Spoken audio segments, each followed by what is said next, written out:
অংকুৰ কলেজত পঢ়ি থকা সময়ৰ কথাৰে। তেতিয়া কলেজৰ ফালৰ পৰা অংকুৰ আৰু সকলো ছাত্ৰ-ছাত্ৰীকে কেম্পৰ বাবে এখন হাবিলৈ যাবলগীয়া হৈছিল। সেই সময়ত অলপ ঠাণ্ডাও আছিল। হাবিত থকা শেষৰ ৰাতিৰ দিনা সকলোৱে কেম্পত গোটেই নিশা গান-বাজনাৰ লগতে ভোজৰ আয়োজন কৰিলে। অংকুৰ আৰু কেইজনমান অংকুৰৰ বন্ধুক নিশাৰ ভোজৰ বাবে খৰি অনাৰ দায়িত্ব দিয়া হ'ল। অংকুৰ খৰি আনিবলৈ বন্ধু কেইজনৰ লগত ওলালে। কিন্তু হাবিৰ প্ৰাকৃতিক সৌন্দৰ্যত মোহিত হৈ বন্ধুৰ পৰা বহু দূৰত আগবাঢ়ি আহিল অংকুৰ। সেই সময়তে আকাশখন ক'লা ডাৱেৰে আৱৰি ধৰিলে আৰু তৰ্জন-গৰ্জন কৰি বৰষুণ আহিল। বিজুলী-ঢেৰেকণিত গছৰ তলত থকাটো অংকুৰে উচিত নুবুজি আশে-পাশে ঘৰ বিচাৰি গছৰ তলৰ পৰা আঁতৰি আহিল। অলপ আঁতৰি এটা ঘৰ দেখাত দৌৰি গ'ল আৰু আগবাঢ়ি যোৱাত অংকুৰে ৰঙা ইটাৰে নিৰ্মিত এটা বৃহৎ অট্টালিকা দেখা পালে।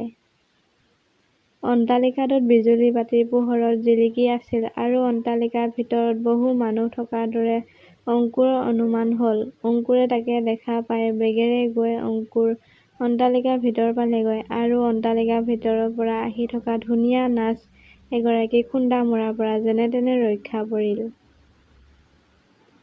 নাৰ্ছগৰাকীয়ে অংকুৰৰ ফালে চাই ক'লে, "তুমি বহুত তিতি গ'লা, গা বেয়া হ'ব। সেইফালে গৈ এটা ষ্ট'ৰ ৰুম আছে। সেইফালে যোৱা আৰু তাত যাকে পাবা ক'বা চিষ্টাৰ জুলিয়াই কৈছে তোমাক শুকান আৰু চাফা কাপোৰ দিবলৈ কৈছে। তেতিয়া তোমাক শুকান কাপোৰ দিব।" অংকুৰে সেই ঠাইতে থৰ লাগি চিষ্টাৰ জুলিয়াৰ ফালে চাই থাকিল। অংকুৰে একো বুজি পোৱা নাছিল যে সি এতিয়া কি কৰিব। অংকুৰৰ এনে অৱস্থা দেখা পাই চিষ্টাৰ জুলিয়াই হাঁহিলে আৰু ক'লে যে প্ৰথমে তুমি তোমাৰ মুখ বন্ধ কৰা, নহ'লে মুখত মাখি সোমাব। আৰু এতিয়া যোৱা, মই কোৱাৰ দৰে কৰাগৈ।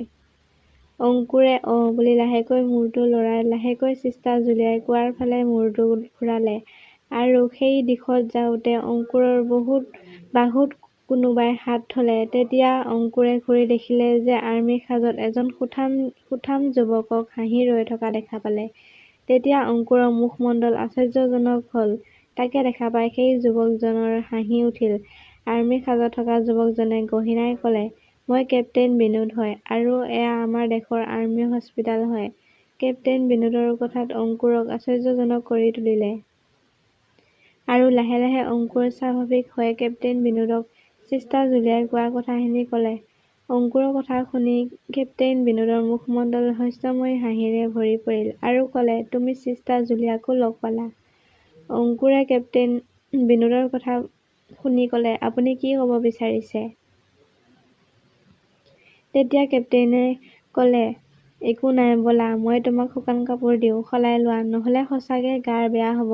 অংকুৰে কেপ্টেইনৰ পাছে পাছে গৈ এটা ডাঙৰ কোঠালি পালেগৈ। কোঠাটোৰ চাৰিওফালে সেউজীয়া ৰঙৰ পৰ্দা লগোৱা আছিল। কোঠালিৰ এটা দিশত এখন ডাঙৰ বিচনা আছিল আৰু বিচনাৰ কাষতে এখন ডাঙৰ চকী আছিল। মাজতে এখন ঘূৰণীয়া টেবুল আছিল। টেবুলখনত দুটা কাঁচৰ গিলাচ, এটা ডাঙৰ বটল আৰু এখন-দুখন বাতৰি কাগজ আছিল। কোঠাটোৰ আন এটা দিশত এটা ডাঙৰ আলমাৰীও আছিল।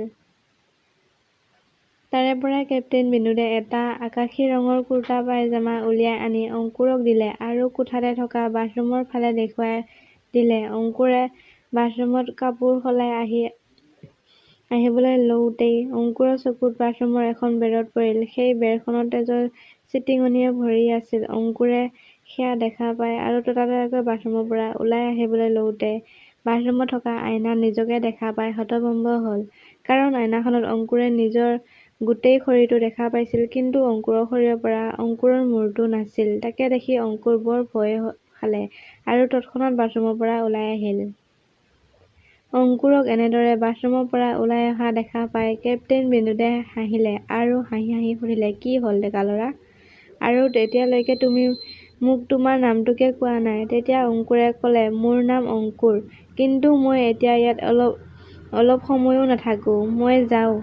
কেপ্টেইন বিনোদে অংকুৰৰ এনে কথা শুনি সুধিলে, "ক'ত যোৱা? বাহিৰত বহুত বতাহ-বৰষুণ দি আছে, কিন্তু তুমি কিয় যাব ওলাইছা, তাকে মই বুজা নাই।"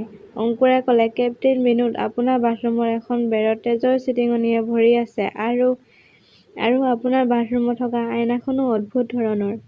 সেইখনত মই মোৰ শৰীৰটোহে দেখা পালোঁ, কিন্তু মোৰ মূৰটো নাছিল। মই ইয়াত এতিয়া এপলকো নাথাকো। বৰষুণতে তিতি-বুৰি নিজৰ কেম্পলৈ যাম। এনেকৈয়ে অংকুৰে বাহিৰলৈ যাবলৈ কোঠালীৰ দৰজাৰ ফালে আগবাঢ়িলত কেপ্টেইনে মাত দিলে। তেতিয়া কেপ্টেইনৰ ডাঙৰ মাত কোঠালীত বাঢ়ি আহিল আৰু ক'লে, তেতিয়াহ'লে তুমি সকলো দেখিলা? অংকুৰে কেপ্টেইনৰ মাতত ভয় খাই সুধিলে, আপুনি কি ক'ব বিচাৰিছে? কথা লাগিলে যিয়েই নহওক, তুমি তেতিয়ালৈকে ইয়াৰ পৰা যাব নোৱাৰা, যেতিয়ালৈকে তোমাক মই কথা কেইটামান কৈ নলওঁ। কেপ্টেইনৰ কথাত অংকুৰে লাহে লাহে কি সুধিলে, কি ক'ব বিচাৰিছে আমি?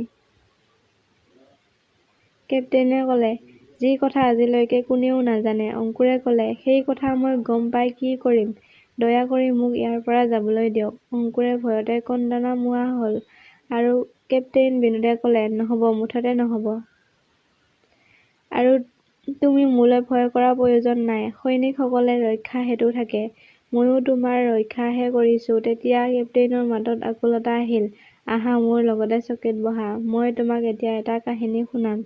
কথা শেষ হ'লেই মই তোমাক মোৰ জীপত তোমাৰ কেম্পত থৈ আহিম। তুমি এতিয়া তোমাৰ বন্ধু-বৰ্গৰ পৰা বহু দূৰত আগবাঢ়ি আহিলা। এতিয়া তুমি তালৈ খোজকাঢ়ি যাবগৈ নোৱাৰিবা। কেপ্টেইন বিনোদৰ কথাত কি জানো আসক্তি আছিল। অংকুৰে গৈ তেওঁৰ কাষতে বহি পৰিল। কেপ্টেইন বিনোদে কথা আৰম্ভ কৰিলে, শত্ৰুৱে ঠগি আমাৰ হস্পিতালখন ধ্বংস কৰিছিল। শত্ৰু দেশৰ 2 সৈনিকে আমাৰ সেনাৰ সাজত এজন আমাৰে আঘাতপ্ৰাপ্ত সেনাক লৈ আহিছিল। সেই আঘাতপ্ৰাপ্ত সেনাজনক আমাৰ দেশৰ সেনাবাহিনীয়ে বহু বিচাৰিছিল, কিন্তু বিচাৰি নাপাইছিল। হয়তো শত্ৰু দেশৰ সেনাই আমাৰ দেশৰ সেনাজনক লুকুৱাই ৰাখিছিল। অকস্মাত আমাৰ দেশৰ হেৰুওৱা সেনাজনক আমাৰ হস্পিতালখন পাই সকলো আনন্দিত হ'ল আৰু বেছি সোধা-পোছা নকৰি হস্পিতালৰ আলহী থকা ৰুমত আমাৰ সেনাজনক লৈ অনা ছদ্মবেশী সেনাকেইজনক থাকিবলৈ অনুমতি দিয়া হ'ল। কিছু সময় পাছতে ডাঙৰ শব্দ হ'ল আৰু হস্পিতালখন পলকতে খণ্ড-বিখণ্ড হৈ পৰিল। অংকুৰে ক'লে, হস্পিতালখনত দেখোন এতিয়াও সুন্দৰভাৱে আছে। উত্তৰত কেপ্টেইনৰ মুখমণ্ডল ৰহস্যময়ী হাঁহিৰে জিলিকি উঠিল আৰু তেওঁৰ মুখমণ্ডল আচৰিত ভাৱনাৰে ভৰি পৰিল। তেতিয়া অংকুৰে তেওঁৰ মুখমণ্ডল দেখা পাই কঁপি উঠিল। তথাপিতো অংকুৰে শক্তি গোটাই সাহসেৰে সুধিলে, আপোনাৰ সেই ঘটনাটোৰ ৰক্ষা কেনেকৈ হ'ল? অংকুৰৰ কথা শুনি কেপ্টেইনে আচৰিতভাৱে হাঁহিলে আৰু আনফালে চাই ক'লে, এই কথা আজিৰে পৰা প্ৰায় 10 বছৰ পুৰণি। কিন্তু মোৰতো আজিৰ পৰা প্ৰায় 50 বছৰ আগতে মৃত্যু হ'ল। ইয়াৰে পাছত আৰু কেপ্টেইনে কি ক'লে অংকুৰে একো গম নাপালে। কিন্তু কিছু সময়ৰ পাছত অংকুৰৰ সকলো বন্ধু-বৰ্গ, শিক্ষক-শিক্ষয়িত্ৰীয়ে অংকুৰক চাৰিওফালে আৱৰি ধৰিলে। অংকুৰে চকু মেলিলত এজন শিক্ষকে ক'লে, ধন্যবাদ প্ৰভু। অংকুৰে চকু মেলিলে। অংকুৰৰ মানে মূৰ্ছা গৈছিল। তেতিয়া এজন শিক্ষকে ক'লে, অংকুৰ, তুমি ঘন অৰণ্যত নাইকিয়া হৈ গৈছিলা। তেতিয়া সকলো কেম্পলৈ ঘূৰি আহিল আৰু তুমি নাহিলা। তেতিয়া আমি সকলোৱে বহুত বিচাৰিলো। বহুত দূৰ যোৱাৰ পিছত আমি এখন জীপ অহা দেখা পালো, য'ত এজন আৰ্মী অফিচাৰে তোমাক জীপৰ পাছৰ চিটত শুৱাই আমাৰ কেম্পত বিচাৰি আহি আছিল। তেওঁৱেই আমাক সকলো জীপত বহুৱাই কেম্পলৈ লৈ আনিলে। আমি সকলোৱে তেওঁক বহুত ৰখালো, কিন্তু তেওঁ এনে কৈ গুচি গ'ল যে আমি এতিয়া থাকিব নোৱাৰিম, এটা আৱশ্যক কাম আছে। যেতিয়া আমি সকলোৱে মূৰ্ছা যোৱা কথা আৰু তুমি কেনেকৈ তেওঁক লগ পালা সুধিলত, এই কথা অংকুৰে ক'ব আমাৰ পৰা বিদায় লৈ আঁতৰি গ'ল।